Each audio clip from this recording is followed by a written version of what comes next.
Episode 19. பார்வை ஒன்றே போதுமே மிஸ்டர் அண்ட் மிஸ் கதைக்களத்துக்குள் போகலாமா? பிரணவ் தன் அம்மாவிடம் பேசிவிட்டு பெட்ரூம் போனான். தன் ஷூவை கழட்டிவிட்டு அப்படியே பெட்டில் சாய்ந்தான். அவளின் முகம் அவன் கண்முன் வந்து வந்து போனது. அவன் மனம் தன்னால் பேச ஆரம்பித்தது. நம்ம என்ன நினைக்கிறோமோ இந்த பிரபஞ்சத்துக்கிட்ட கேட்டா கண்டிப்பா கிடைக்கும் அப்படின்னு சொல்றாங்களே, அது உண்மையா? ஏன்னா இனி நானும் தினம் நீ எனக்கு வேணும், என் மனைவியா வரணும்னு இந்த பிரபஞ்சத்துக்கிட்ட கேட்க போறேன் பாரு. நீ இன்னொருத்தனை காதலிக்கிறேன்னு தெரிஞ்சும் அவனை கண்டுபிடிச்சு உனக்கு தரேன்னு நான் வாக்கு கொடுத்ததுக்கு அப்புறமும் இப்படி யோசிக்கிறது தப்புதான். என்ன பண்ண சொல்ற? நானும் ஒரு சராசரி மனுஷன் தானே. நான் மட்டும் இல்ல, எந்த ஆணா இருந்தாலும் இந்த விஷயத்துல கண்டிப்பா சுயநலமா மட்டும்தான் யோசிக்க முடியும்.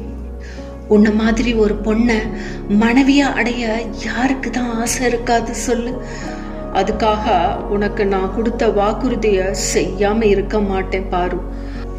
ஆனா அதே நேரத்துல எனக்கு நீ மனைவியா வரணும்னு இந்த பிரபஞ்சத்துக்கிட்ட என்னோட வேண்டுதலை வைக்காம நான் இருக்க மாட்டேன்.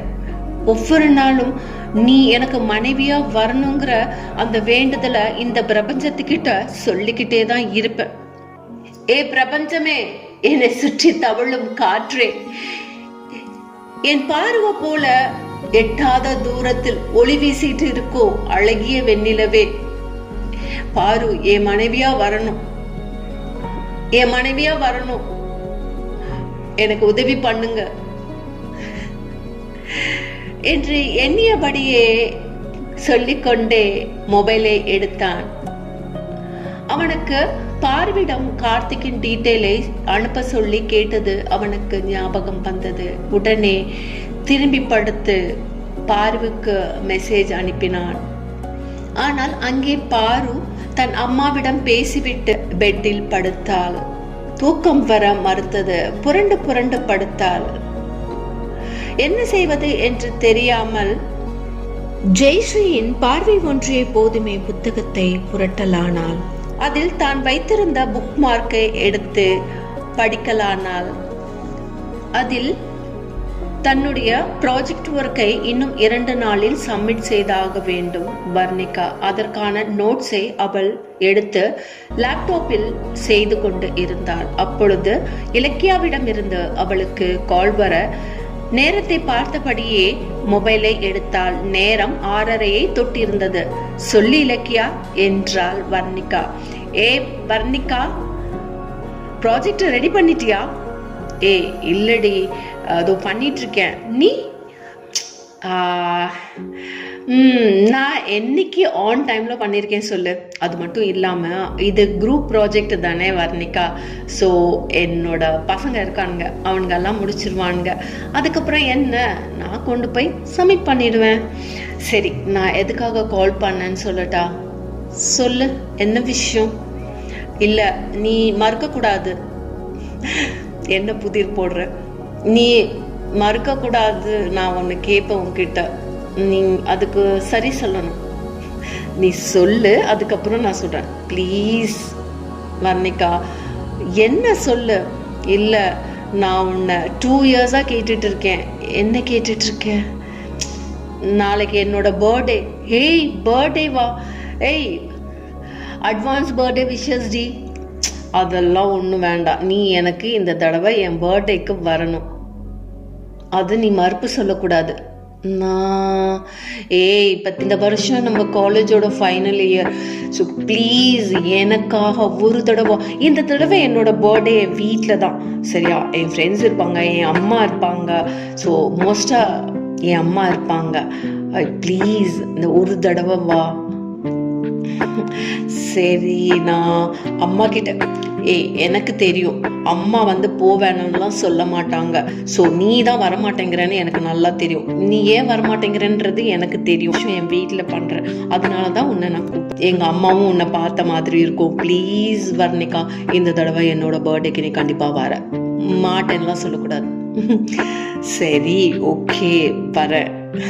ரொம்ப தேங்க்ஸ் ஸ்ரீ, ரொம்ப ஹாப்பியாக இருக்கு. நீ என்னோட பர்த்டேக்கு வர போகிறேன்னு சொல்லிட்டு இப்போவே நான் என் அம்மா கிட்ட போய் சொல்ல போகிறேன், வர்ணிகா பர்த்டேக்கு வராலாம் அப்படின்னு. சரியா? கண்டிப்பா. ஓகேடி, கண்டிப்பாக வரேன். சரியா? ஏய், நாளைக்கு சண்டே தான், அதனால தான். ஓகே, தெரியும். ஓகேடி, ரொம்ப தேங்க்ஸ், பாய்டி என்று சொல்லிவிட்டு ஃபோனை கட் செய்தாள். வர்ணிகாவுக்கு என்ன செய்வது என்று தெரியவில்லை. சற்றே குழப்பமாக இருந்தது.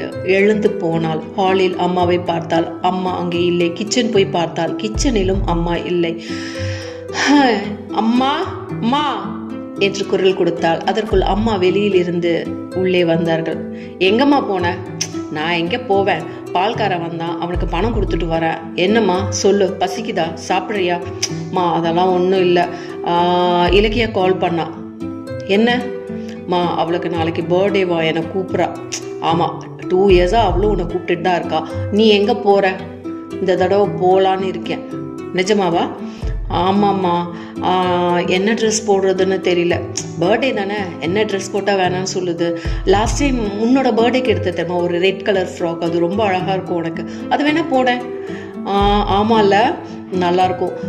சரி, அப்போ அதை போட்டுக்கிறேன். அப்புறம் நான் வந்து அவளுக்கு எனக்கு டைம் இல்லை, நான் ப்ராஜெக்ட் ஒர்க் வரைக்கும் பண்ணணும்.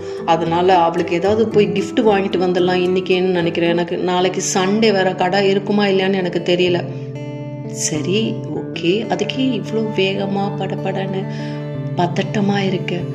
இல்லைம்மா, நான் ப்ராஜெக்ட் ஒர்க் வேற பண்ணணும், எனக்கு டைம் இல்லை, அவள் வேற கூப்பிட்ருக்கா. சரிம்மா, எல்லாம் பொறுமையாக பண்ணலாம். இப்போ நீ கடைக்கு போகணும் அவ்வளோதானே, போயிட்டு வா. பணம் இருக்கா உனக்கு, வேணுமா? இல்லைம்மா, என்கிட்ட இருக்கு. சரி, நான் கிளம்புறேன். சரியா? இப்படியே வா. ஆமாம், நல்லா தானே இருக்கேன்.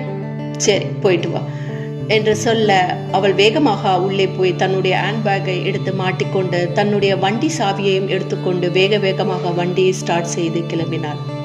அவர்கள் தெருவிலேயே 2 வீதி தள்ளி இருக்கும் ஒரு ஃபேன்சி ஸ்டோரில் தன் வண்டியை நிறுத்திவிட்டு வேக வேகமாக உள்ளே நடந்து கடைக்குள் போனாள். அதற்குள் திரும்பி வெளியே பார்த்தாள். யாரோ ஒருவன் வண்டியை வந்து அங்கு அவள் வண்டியின் பக்கத்தில் நிறுத்த அவன் சரியாக ஸ்டாண்ட் போடாததால் அந்த வண்டியும் அவளுடைய வண்டியும் சேர்ந்து ஒன்னாய் சரிய திடுக்கிட்டவளாய் திரும்பி வெளியே ஓடி வர, இதன் தொடர்ச்சி அடுத்த எபிசோடில் பார்க்கலாம். அதுவரை உங்களிடமிருந்து விடைபெறுவது உங்கள் அன்பு உதயஸ்ரீ. நன்றி.